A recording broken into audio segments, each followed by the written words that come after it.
জরায়ু মুখের ক্যান্সার মুক্ত হতে যাচ্ছে অস্ট্রেলিয়া, এমনটাই দাবি করলেন দেশটির বিজ্ঞানীরা।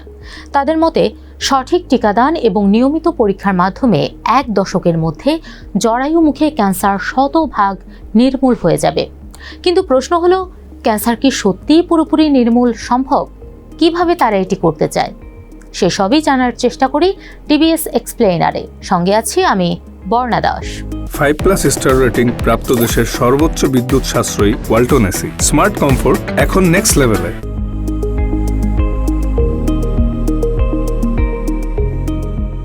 জরায়ু মুখের ক্যান্সার হলো নারীদের জরায়ুর নিচের অংশ বা জরায়ুর মুখে কোষের অস্বাভাবিক বৃদ্ধিতে সৃষ্ট এক ধরনের ক্যান্সার। সাধারণত জরায়ুর একেবারে শেষ অংশ, যেটি যৌনির সঙ্গে যুক্ত থাকে, সেখানেই হয় এই ক্যান্সার। প্রতি বছর বাংলাদেশের অনেক নারী এই রোগে আক্রান্ত হন, তবে প্রাথমিক অবস্থায় শনাক্ত হলে এটি নিরাময়যোগ্য। জরায়ু মুখে ক্যান্সারের প্রধান কারণ হলো হিউম্যান প্যাপিলোমা ভাইরাস নামক একটি ভাইরাস।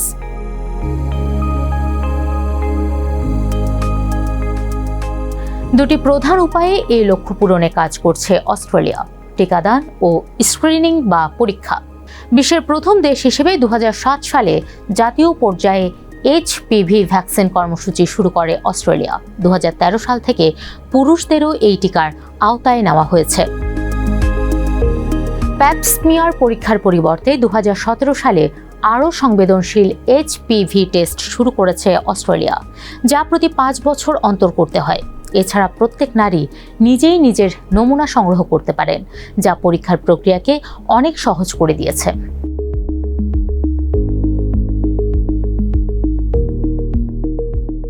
বিজ্ঞানীদের মতে ক্যান্সার নির্মূল হওয়ার অর্থ এই নয় যে এটি পুরোপুরি শেষ হয়ে যাবে বা আর কখনো ফিরবে না, বরং প্রতি 1 লক্ষ নারীর মধ্যে আক্রান্তের সংখ্যা 4 জনের কম হলেই একে নির্মূল ঘোষণা করা হয়। বর্তমানে অস্ট্রেলিয়ায় প্রতি লাখে আক্রান্তের হার 6.3 জন। 1982 সালের তুলনায় বর্তমানে আক্রান্ত এবং মৃত্যুর হার অর্ধেকে নেমেছে। 2021 সালের তথ্যানুযায়ী 25 বছরের কম বয়সী নারীদের মধ্যে একজনও এই ক্যান্সারে আক্রান্ত হননি, বরং 2035 সালের মধ্যে অস্ট্রেলিয়া এই লক্ষ্যমাত্রা অর্জনে সক্ষম হবে বলে আশা করা হচ্ছে।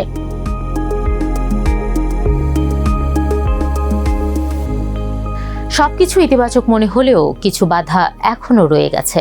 আদিবাসী ও টরেস স্ট্রেট আইল্যান্ডার নারীদের মধ্যে জরায়ু ক্যান্সারে আক্রান্ত হওয়ার হার সাধারণের তুলনায় দ্বিগুণ এবং মৃত্যুর ঝুঁকি 3 গুণ বেশি। তাদের ক্ষেত্রে এই লক্ষ্যমাত্রা অর্জনে 12 বছর বেশি সময় লাগতে পারে। কোভিড-19 মহামারীর পর থেকে টিকা নেওয়ার হার কিছুটা কমেছে। এছাড়া সচেতনতার অভাবে অনেক শিশু বিনামূল্যের এই টিকা থেকে বঞ্চিত হচ্ছে। অর্থের অভাবে এই কর্মসূচি চালাতে পারছে না নিম্ন ও মধ্যম আয়ের অনেক দেশ। বিশেষ করে 2025 সালে বৈশ্বিক টিকা জোট গ্যাভি থেকে ডোনাল্ড ট্রাম্পের সমর্থন প্রত্যাহারের ঘোষণায় এই কর্মসূচিতে বড় ধাক্কা লাগে।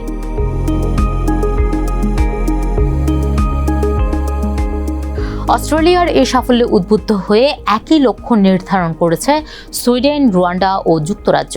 অস্ট্রেলিয়া সফল হলে বিজ্ঞানের সাহায্যে ক্যান্সারের বিরুদ্ধে জয়ের প্রথম উদাহরণ হবে এটি। এর মাধ্যমে শুধু অস্ট্রেলিয়ার জয় নয়, মানবজাতির জন্য এটি একটি মাইলফলকও বটে।